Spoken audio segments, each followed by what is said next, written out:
আসসালামু আলাইকুম। সবাই কেমন আছেন? আশা করি সবাই ভালো আছেন। আলহামদুলিল্লাহ, আমি আমার পরিবার সবাই ভালো আছি। আজকে শুরু করছি রেসিপি গোল গোশত দিয়ে কাঁচা কাঁঠাল রান্না। আপনারা দেখতে দেখতে থাকুন।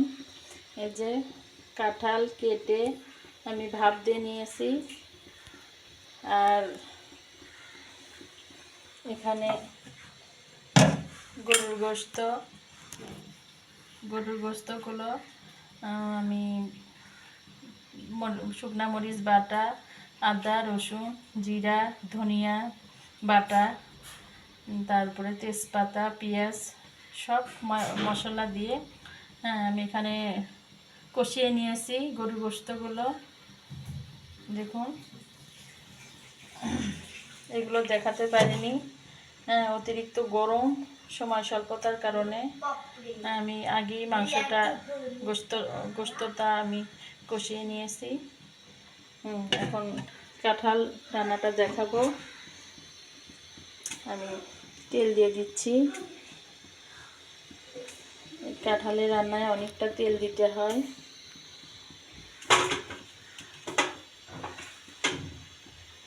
তারপর দিয়ে দিব পেঁয়াজ,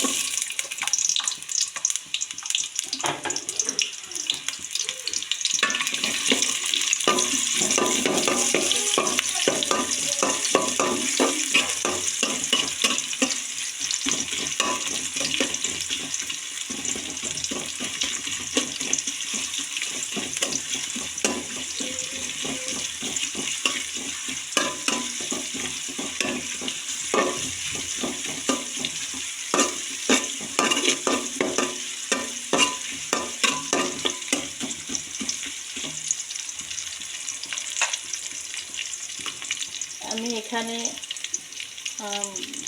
মশলাগুলো অ্যাড করলাম না, কারণ আমি গরুর গোশতের ভিতরে কালো এলাচ, সাদা এলাচ, তেজপাতা, দারচিনি সমস্ত মশলা আমি গোশতের ভিতরে দিয়ে দিয়েছি। কারণ গোশতগুলো সবগুলোই আমি এই কাঁঠালের তরকারিতেই দিয়ে দিব, এই জন্য আলাদা করে আর আমি এখানে কাঁঠাল রান্নায় দিলাম না।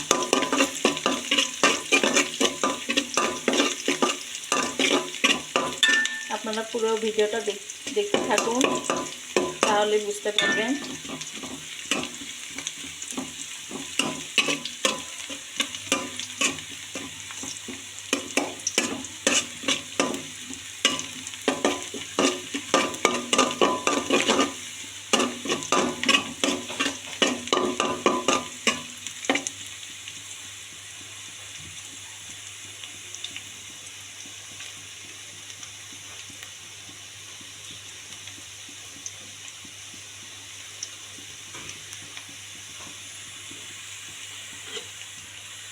গত 2 দিন যাবৎ খুব গরম পড়েছে, খুব গরম। এরকম গরম মানে সহ্য করার মতো না।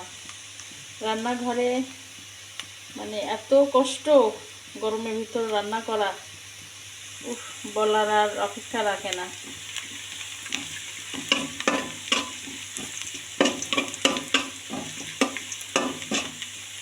প্লিজ আপনারা সবাই আমার রেসিপিগুলো দেখে লাইক, শেয়ার, কমেন্ট, সাবস্ক্রাইব করে দিবেন, আমার পাশে থাকবেন।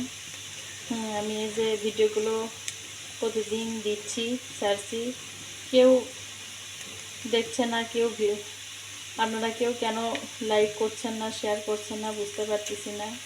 তো যদি আমার কোনো ভুল ত্রুটি হয়ে থাকে রান্নাবান্নার ভিতরে, মানুষ মাত্রই ভুল ত্রুটি হয়, যদি হয়েই থাকে আমাকে প্লিজ কমেন্টসে জানাবেন, আমি ভুলগুলো শুধরে নেব।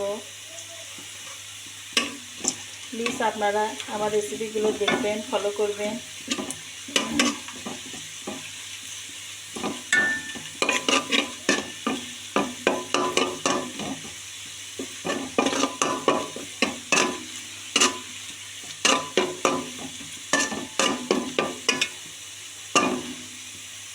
যাই হোক, আমি গোশতের ভিতরে সব মশলাগুলো দিয়েছি, আর একটু করে জাস্ট আমি কাঁঠাল কষানিতে দিব একটু আদা রসুন বাটা, আদা রসুন এবং জিরা ধনিয়া একসঙ্গে বেটে নিয়েছিলাম।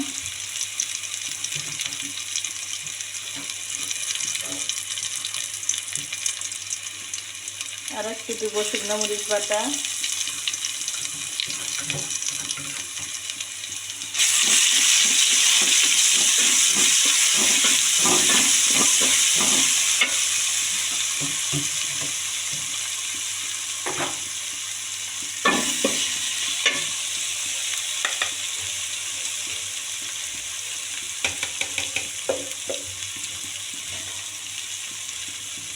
লবণ এখানে একটু আগে কমিয়ে দিব, পরে চেপে তারপরে দেবো, কারণ আমি গোস্তর ভিতরে লবণ দিয়ে দিয়েছি। এখন হলুদ বাটা দিব,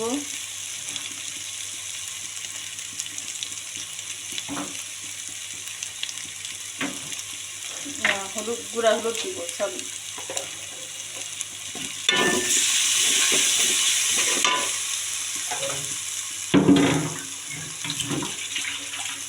পানি দিয়ে দিব,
তামি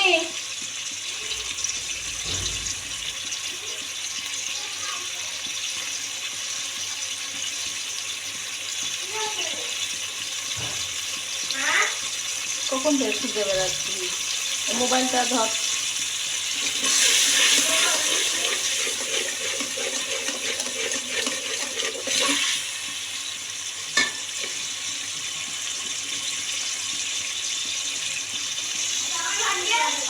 এখন কাঁঠালগুলো দিয়ে দেবো,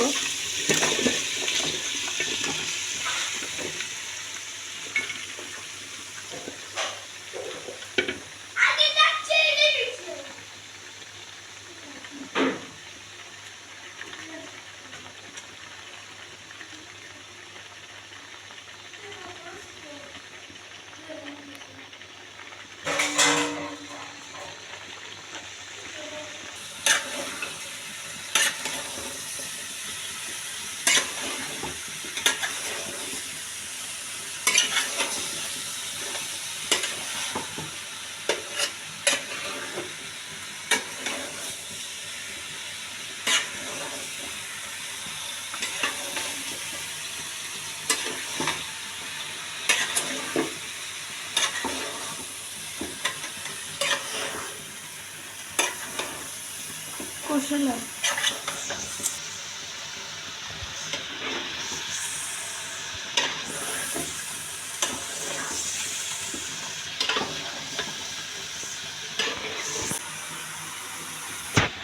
এখানে একটু পানি দিয়ে সিদ্ধ করে নেব আর একটু।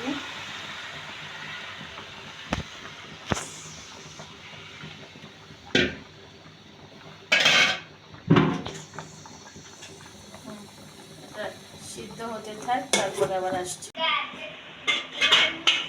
এখন আমি কষানো মাংসগুলো দিয়ে দিব।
তাহসিন লাইটটা দাও তো।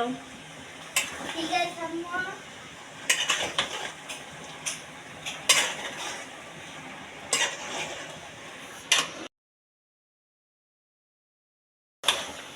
ঠিক আছে আপু।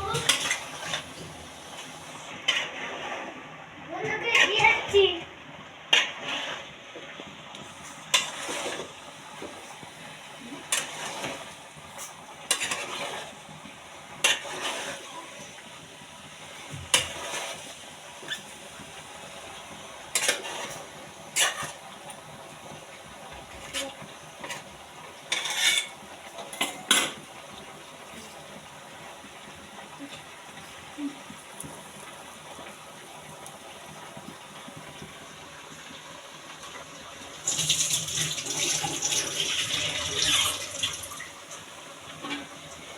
এটা আর একটু কষানো হোক, তারপরে আবার আসি।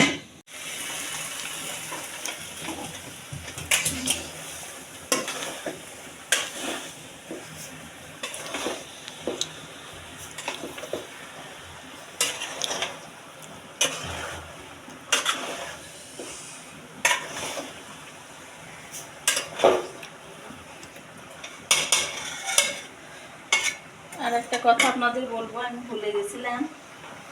হ্যাঁ, আমি এখানে 3-4টা আলু সেদ্ধ করে পানি দিয়ে ছেনে নিয়েছি। এই আলুটা এর ভিতরে দিয়ে দিব, তাহলে হবে কি আপনার ঝোলটা একটু ঘন হবে, মোলায়েম হবে তরকারিটা। হ্যাঁ, এটা এখন কষানোর সময় আমি দিয়ে দিব। এই আলুটা দিয়েও আমি কষিয়ে নিব।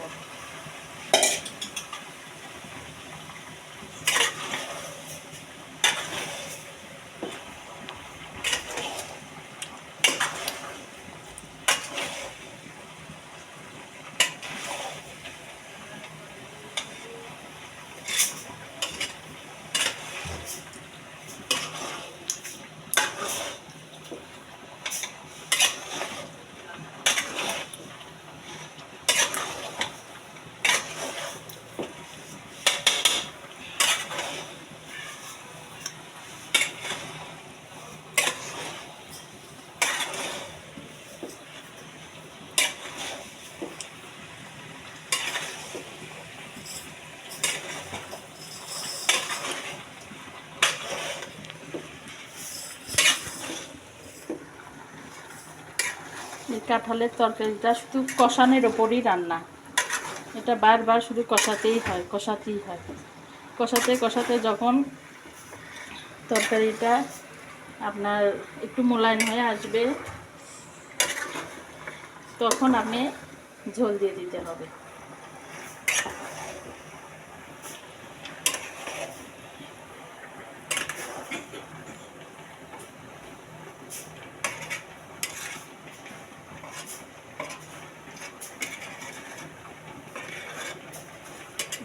কাঁঠালটা আর একটু কষানো হোক, তারপর আসছি।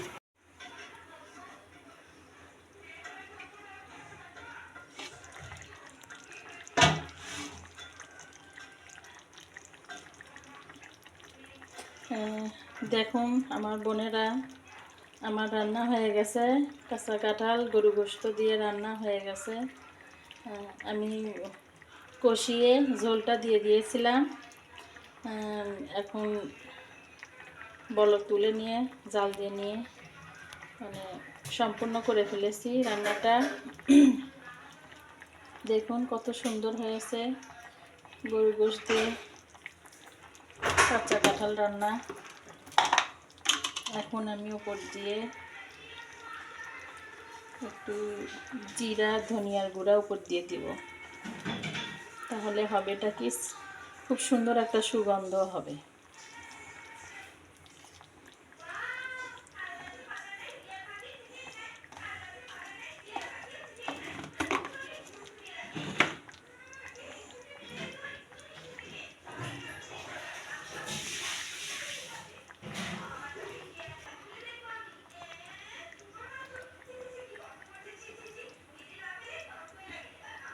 তো আমার এই গরু গোশত দিয়ে কাঁঠাল রান্না, কাঁচা কাঁঠাল রান্না যদি আপনাদের সবার ভালো লেগে থাকে তাহলে please like, share, comments, subscribe করে দিবেন, আমার পাশে থাকবেন আপনারা। আবারও সবার সুস্থতা কামনা করে, সবার ভালো থাকা কামনা করে এখানেই বিদায় নিচ্ছি। আসসালামু আলাইকুম, আল্লাহ হাফেজ।